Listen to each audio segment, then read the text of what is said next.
Hello, welcome back to Intelligent Design. I'm your host, Dan Felder, and today we are back playing The Legend of Zelda.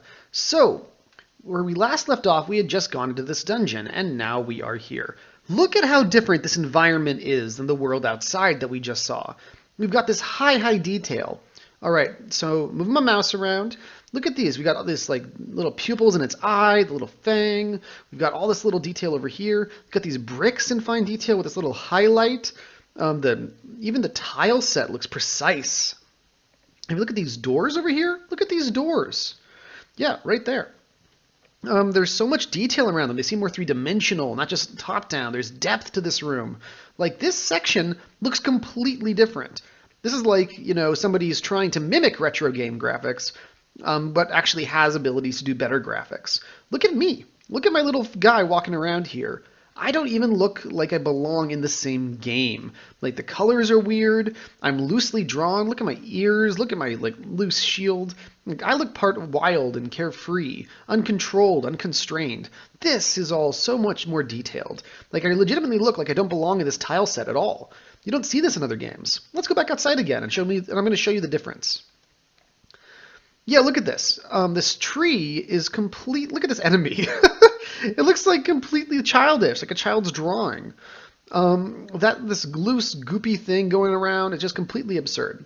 All right, by the way, you might notice that the coin count and stuff is different. That's because I started the game again for the recording so that I could record part 2.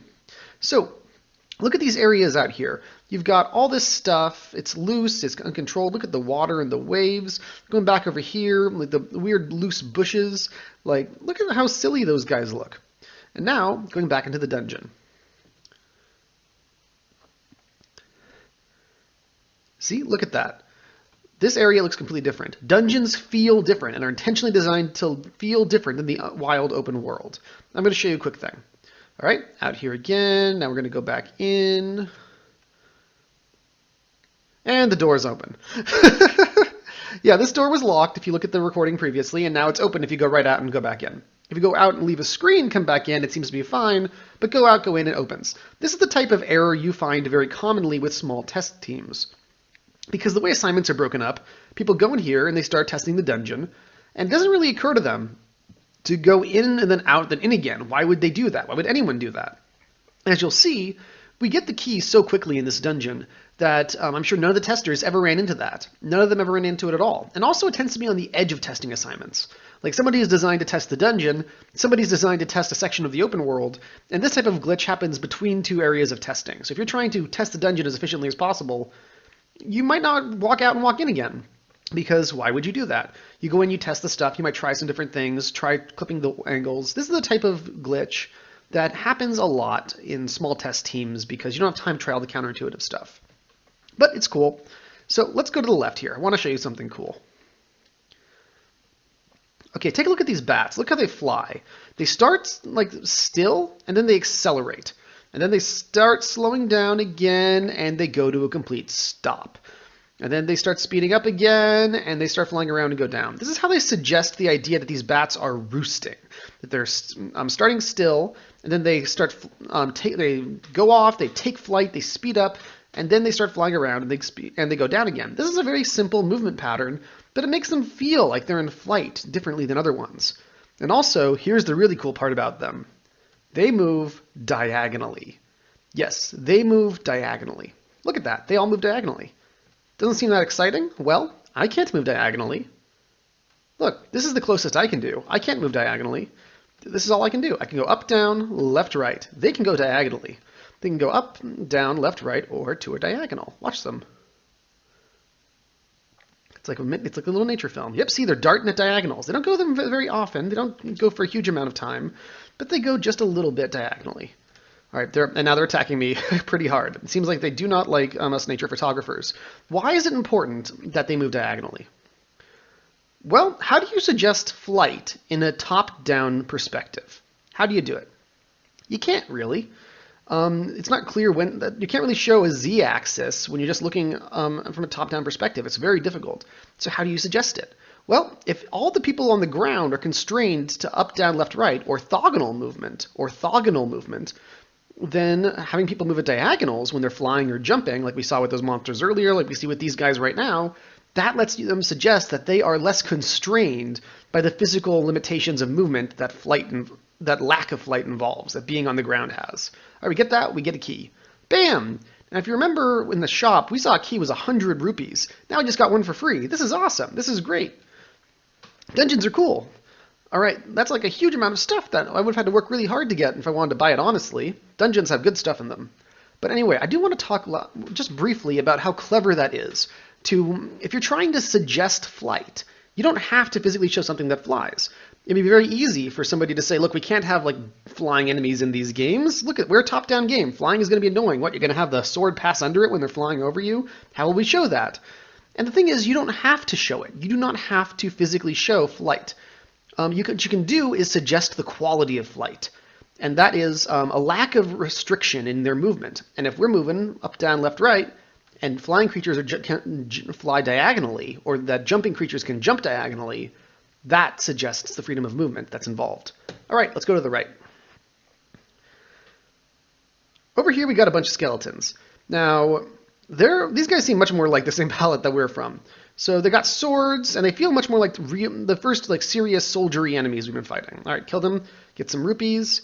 And one thing I want to talk about here is the knockback on these guys.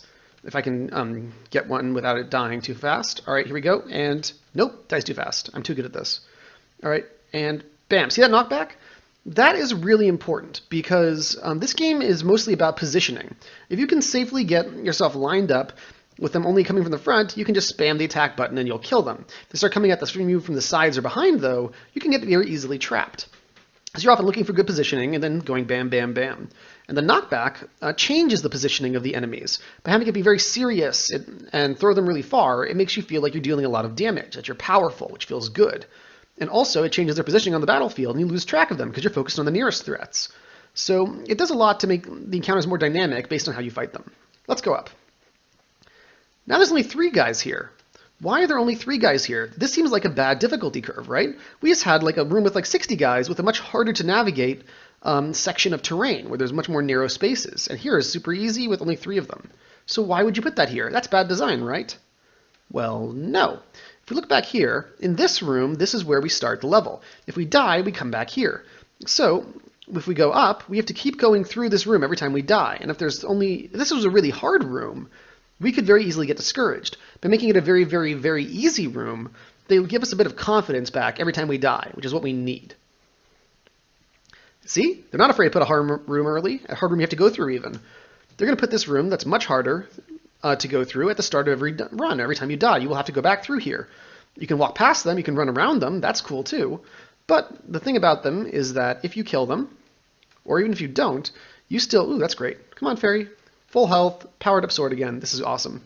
But even if you don't kill them, the point is that before them, you had a very easy room down here to get your confidence back, to just run around them or go up and fight here, and now you have the harder room. So they gave you a fake room when they could have easily just made this dungeon one room shorter, taken out that middle room. Nobody would really notice a big difference. Or just could have made it completely empty if they wanted. But they gave you a easy encounter to get your confidence back every time you die. All right. Now, anybody who's played previous 3D dungeons for Zelda, like Ocarina of Time, knows that they have a lot of items in there, like the dungeon map and the compass. Often they seem completely useless and stupid. Here's the first compass we see in the entire Legend of Zelda franchise. And I'm going to show you why it's awesome. All right, so first look at the presentation. It's on the other side of the room. There's lots and lots of these bats. We've got a slightly different level geometry, and we can go over there and get it whenever we want, but we're going to stop and get these bats killed first. Now we get it. All right, what's different? Well, this red thing is here, and it's flashing. It immediately calls your attention to it, right? You immediately look over at that red thing and say, oh my god, this red thing's flashing. Why? Well, it's flashing. Our brains pay attention to things that disrupt the pattern. This is why sirens don't just go like one long tone of beep. They go da-da-da-da-da-da-da, flashing, flashing, flashing, calling attention to itself. It works really, really well. And sorry for that. That was very annoying, I assume. But it's very important. And also, by the way, this is a little bit of color theory, but red is the opposite of green. It's the complement. So it contrasts very well against my green dot, which shows where I am in the map. Now, I don't know what that is, but I'm interested in it, and I want to go there. And if I haven't been paying attention to my map before, now I am looking at that screen and trying to figure out what's going on, and yet you see my dot moves. And I'm forced to walk away from it, but I don't want to walk away from it. I want to go towards it, right? It looks something interesting, something important. It's telling me go over there. And this big empty black box of a map, that is super useful. It gives me a sense of direction to my wanderings through this maze of dungeons. But I'm forced to walk away from it first, and so that helps build up some of the drama. It's like seeing something that's close to you and now having to go back and come back to it later. All right, what's going on here? A bunch of bats, absolutely huge amount of bats. And look at this over here. We've got this door has closed behind us, and it's like closed shut, but it's not like locked. We can't open it, right? Nope. That's weird. We can open this door. Why do we care? Look, we can just go right through. Now, whatever. Let's kill these bats. And the door opens. But I don't care. Why would you put a locked, closed door behind me when I don't want to go back and then wait for me to kill these bats, which I don't need to do it? Ah, bad level design. All right, moving on. Oh, okay, there's another one of those doors. Well, we opened those by killing all the enemies, so let's go do that. Okay, these are like weird little mucusy teardrops. If you're ever wondering why The Legend of Zelda has all these weird enemies like puddings and things like that, like black blobs and stuff, then it's because they were often in these games because they're very easy to draw, and they've been trying to make use of them ever since. Enemies are all dead, right? Why is this door not opening? Why is this door not opening? Well, I guess we need to do something else. What else is there to do? It's empty, well, except for this pillar. Can we do anything with this pillar? Oh! And that opens the door. This is why you have the closed door here first. Because what they want to do is they need to show you in this game, in this dungeon especially, but in the game overall, that you can move these pillars, some of them, not all of them, by pushing on them. It's not fully consistent, and that's not good. But the point is you can move some of these pillars by pushing on them. They don't want to use a text prompt. They don't want to use a tutorial. How do they get you to do that? Well, what they did here was first they gave us a door, and they said, here's this door that's closing. We don't care about it for the dungeon flow. We need to teach it. The reason it's probably this door rather than this door is because I'm guessing it was implemented later. It'd be much better to close this door to force you to learn how to open the door by killing all these enemies beforehand. But I'm guessing that they realized players couldn't figure out how to move that pillar, so they only implemented it in a non-critical door, this one, later, because this one was part of their whole key plan and distribution. So it'd be better if it was this door, but by showing us how to open a door first, by killing a bunch of enemies, we think, oh, we have to kill enemies. And killing enemies is something that we naturally do. We naturally do that. We know how to kill enemies. So we go kill a bunch of enemies, and then the door opens, but we don't care. Now we come to this room, and we kill a bunch of enemies, and the door doesn't open. That's how we know there's something else we have to do here. If we had just shown up into this room, and there had been no enemies at all, it looked like this, we might get the idea that there's something we have to do with this pillar, but maybe not. Maybe it just looks like a dumb thing in the center of the map. Come over here, think, oh, that's a new door. I guess we need a new kind of key for that. Can I hit it? Oh, no, maybe I need bombs or something. I'll come back to it later. But what's so clever here is by giving us a solution, we thought we knew how to open that door. We thought it was kill the enemies, open the door, but it wasn't. It was do something else than open the door. So we killed the enemies, and that clearly wasn't enough. But we know this door was supposed to open by us doing something. So the only thing left to do, now that we know there is something to do in this room, that it's not just a random thing we're supposed to come back to later, that there is something we can do in this room, is to investigate this pillar, because it's the only feature and cleverly placed in the center of the room. No distracting statues in this room, no distracting like rivers or something, just pillar, center of room, move, open. Good, good design. And because of the way it's put out, it makes you feel like it's a secret you've discovered rather than a lesson that you've learned.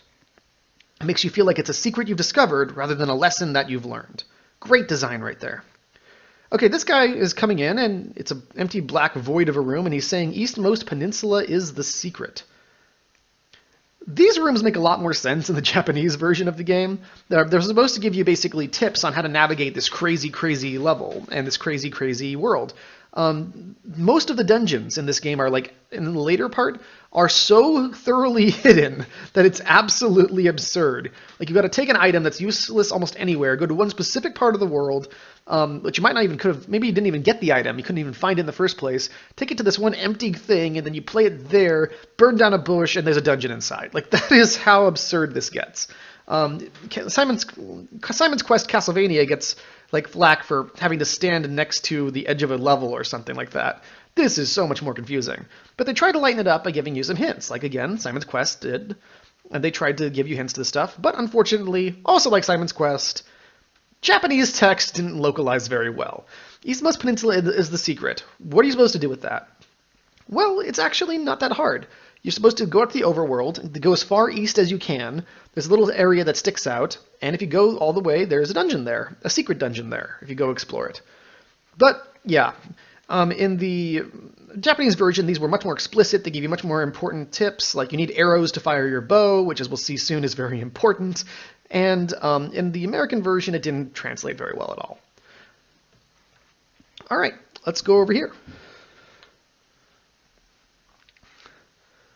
All right, we've got more of these black puddings, and there is the dungeon map. Now, that is always the most useless thing in all the 3D Zeldas that I've played, at least. Twilight Princess, Ocarina of Time, I could not care less. There's good visual design. I can keep my head around, you know, what rooms I'm in, what rooms I have to go into, because it's a 3D environment, and we're used to navigating 3D environments. But this area, it's much harder to figure out where you are geographically in this dungeon. So maybe a dungeon map will be a little bit helpful. I don't really know. Let's take a look at it. Of course it's super helpful. Look at the upper left corner. Of course I knew that. That is so useful. So useful. Look, now instead of this big black expanse, we have an exact knowledge of which room, where the rooms are, how many rooms there are, how they all fit together. It's incredibly useful to help you navigate the dungeon. Dungeon map is one of my favorite things to get in these early Zeldas, and they just sort of carried on into the later 3D Zeldas for a while. And I'm not sure I haven't been playing all the most recent Zeldas, so I don't know if they were ever retired fully. But in all the ones I played, they were still there, and they were still completely and silly, just absurdly useless. But they come from here, where they are helping you navigate a clear design function, which is these top-down labyrinthian mazes. All right, as you can see now, that this little room right here, that super easy room that you go through, not even needed. I wonder if they actually added it later, because you can very easily see how you could just take that room out, smash these together, you would have a completely functional dungeon. They don't need that for the layout. They don't need like a blank room to make sure that all these rooms fit together in the space-time continuum. All they need is this room. It just exists to give you a confidence boost every time you die.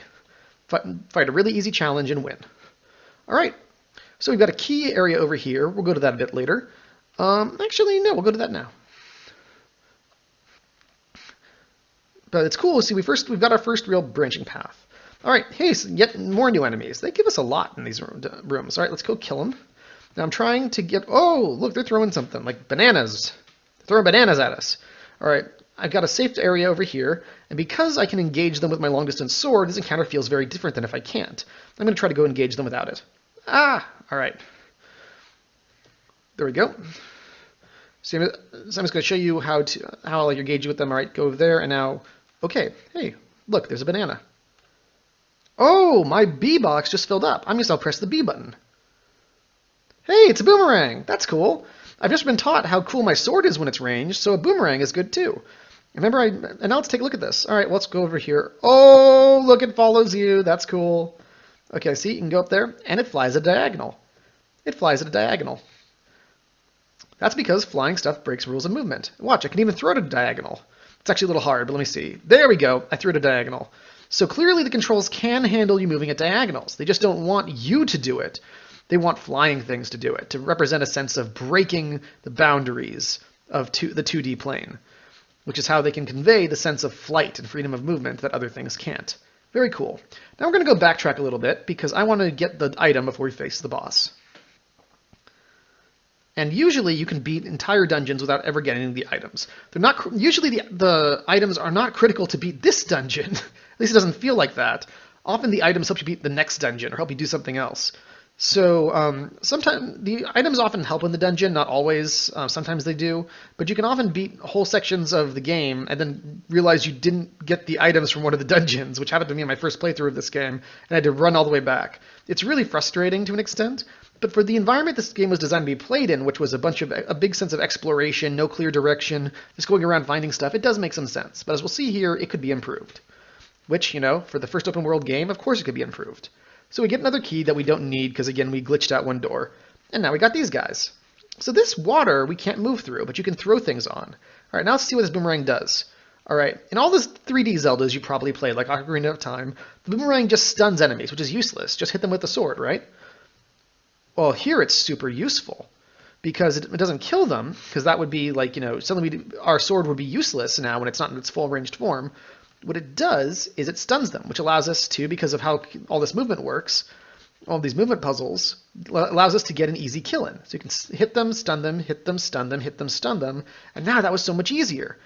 So now we have this we have this sense of movement and mobility. We move around, and then we try to stun them, and then we get the stun lock on, and we can kill them. It's a really useful part of the 3D Zelda environment. Sorry, the 2D Zelda top-down environment. 3D, it's like useless. Again, it's just sort of a thing that sticks around because it was in this game. But here, it's here for a very clear reason.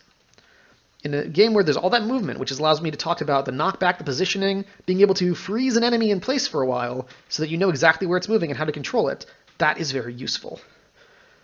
All right, let's take a look at this. Oh, wow.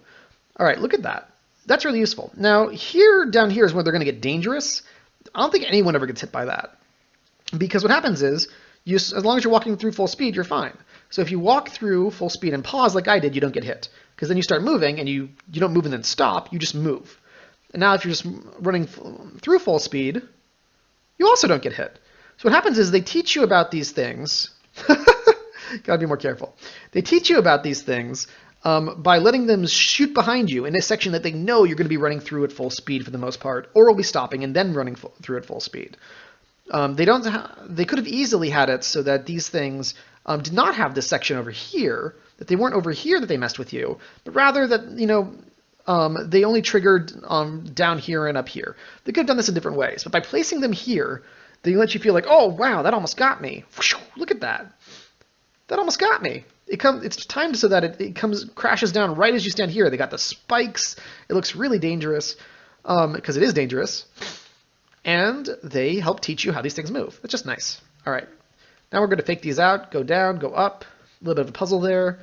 And we're going to start trying to... How do we get to those stairs? How do we get to the stairs? Well, remember what I said about having to learn how to move blocks? For some reason, that block moves. I don't know why the other ones don't. All right, now we get some bats here. Whoa, that looks dangerous. Okay, the cool thing about these bats, though, is that bats are weaker. You can hit them with your boomerang and just kill them. Which helps, because the boomerang only stuns bigger enemies, it helps get across that bats are weaker than those enemies, which makes bats feel different again. Now look at this little weird section we're in. This looks like a 2D Zelda, suddenly, like a side-scroller. It was always 2D Zelda, but this looks like a side-scroller.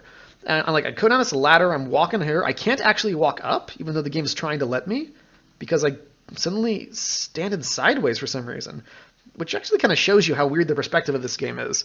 Like, this sprite animation, walking back and forth, makes complete sense in a side-scroller and in a top-down, which is just a little strange. But it's only going down and going up that's like really obvious that it doesn't work very well. All right. Going up here, picking up this, and of course don't forget the next sequel of this game was a side-scroller. So I've often wondered if they just wanted to make a side-scroller from the beginning, or if their boss really wanted them to. All right, so you get that bow, and let's fire some arrows. All right, hit start, go equip it, and I can't select the bow. I can't select the bow. I'm moving the arrows, can't select it. Well, why can't I do that? Well, I actually looked this up in the previous recording when I was practicing before this was run through. And it turns out you need arrows to fire your bow. Of course you do, but it's a little strange because they don't give you any arrows. You would think that they should give you 10 arrows with the bow. To get arrows, you actually can't find them anywhere in the dungeon. You have to leave the dungeon, go to a shop. Only some shops sell them, and you're nowhere near guaranteed to run onto one of them before you got here. And then buy arrows there. And then after that, you have arrows for the rest of the game. They sort of like use rupees as fuel. All right, I'm actually going to die here because I want to get a heart refill. Okay, this will be a little bit faster than going through, maybe dying and going again. All right, so let's go through this. Let's go through this section of the dungeon. I'm not going to go get the arrows, even though they're useful for beating the boss, because it'll just take a while. Just know that they cost 80 rupees and they're in a boss somewhere. It's very, very strange to have. There's a lot of negatives to giving you an item and not making it clear why you can't use it in this dungeon. Very strange. Really not sure why they did that, but I can think of something that it actually does do for the game's progression, which is that you get an item in this dungeon and you get something to use it later. And so I remember actually playing this the first time, and I was like, why can't I use my bow? Why can't I use my bow? Why can't I use my bow? And then later I stumbled onto a shop, and I was like, oh, arrows. Okay. And I remember actually, just as I was recording this even, the previous section, well, not recording, but practicing the previous section, I was saying, why can't I use my bow? Because I'd forgotten about it again. I was thinking, wait, maybe I need arrows. And yeah, I do. So it's not totally out of the loop. It's not something absurd like you need to. It never explains having to find a magnifying glass before you can use the map or something absurd like that. Bows, arrows, we understand how that works. Because they give us the boomerang, which they do let us use, it makes it pretty clear that there's something special preventing us from using the bow. And people understand about a bow and arrows. So what I would have done, though, is I would have put arrows in the very first shop we saw upon entering the game. I would have put arrows in the very first shop we saw.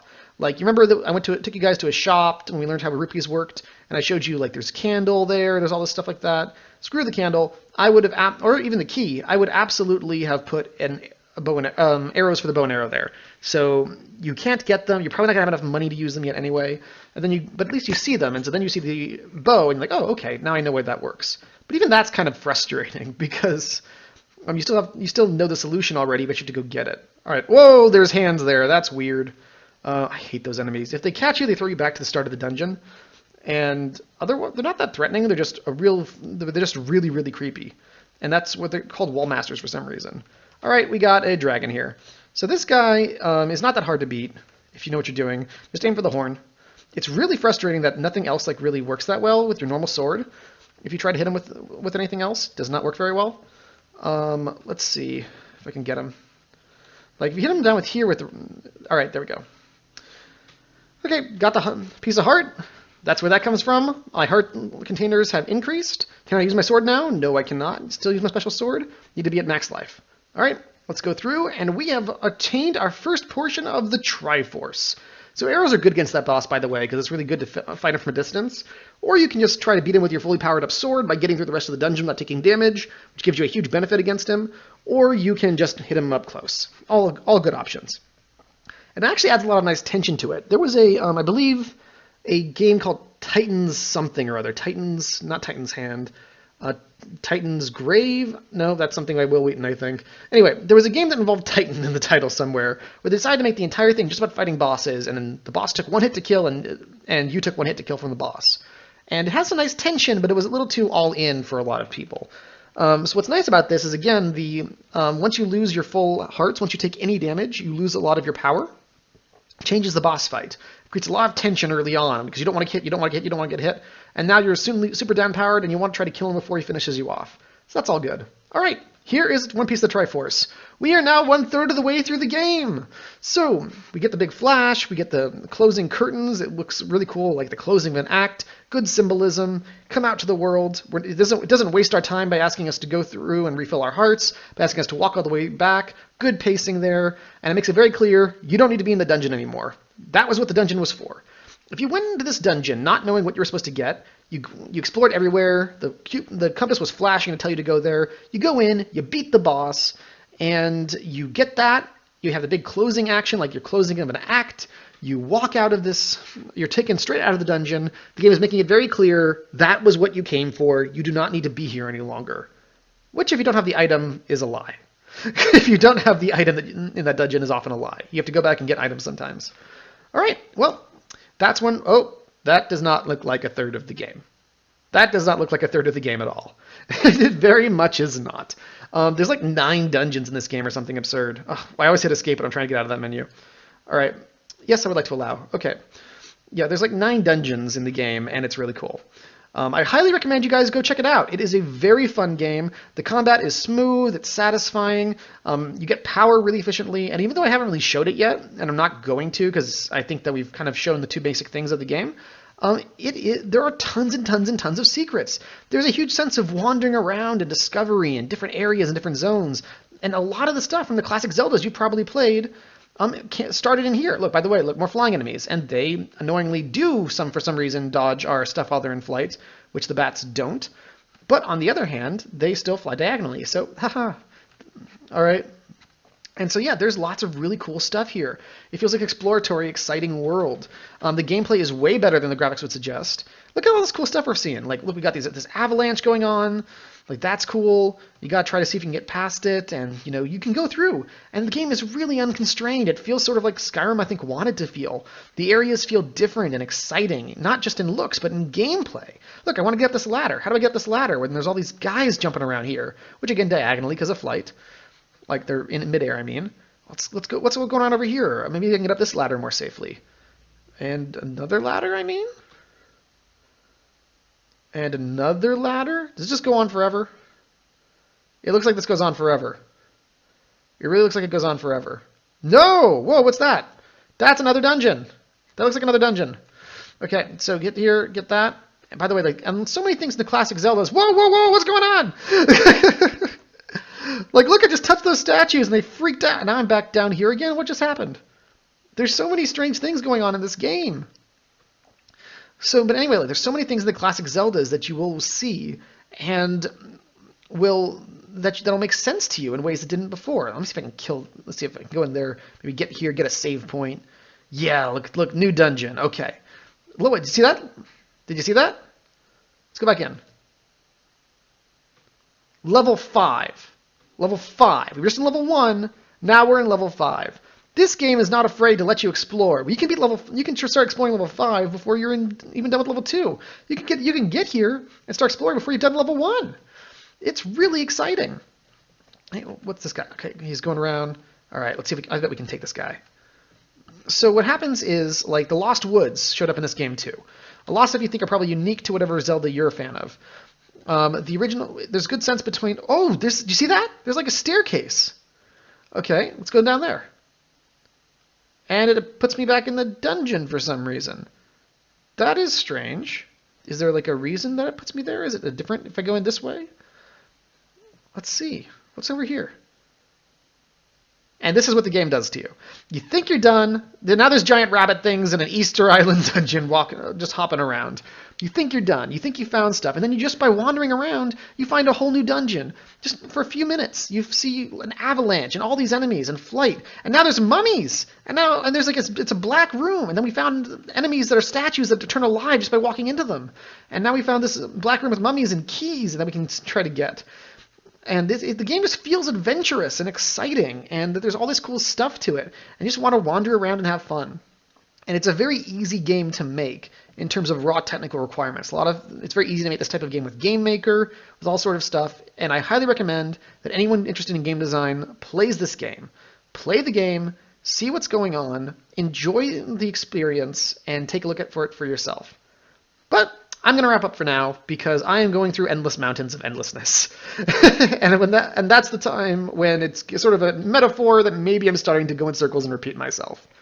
All right, well, thanks very much. Hope you enjoyed Intelligent Design. If you have any suggestions for next games that I take a look at, let me know. We are out every week, and if you would like to see more game design content by me, check out danfelder.net. That's DANFELDER.net. Post blogs and podcasts and this video series and other stuff. And finally, you can follow me on Twitter at DesignerDanF, and please, please, please take the time to give yourself a like and a subscribe to this video, because for some reason that makes me very, very happy. All right, thanks so much, and we'll see you next time.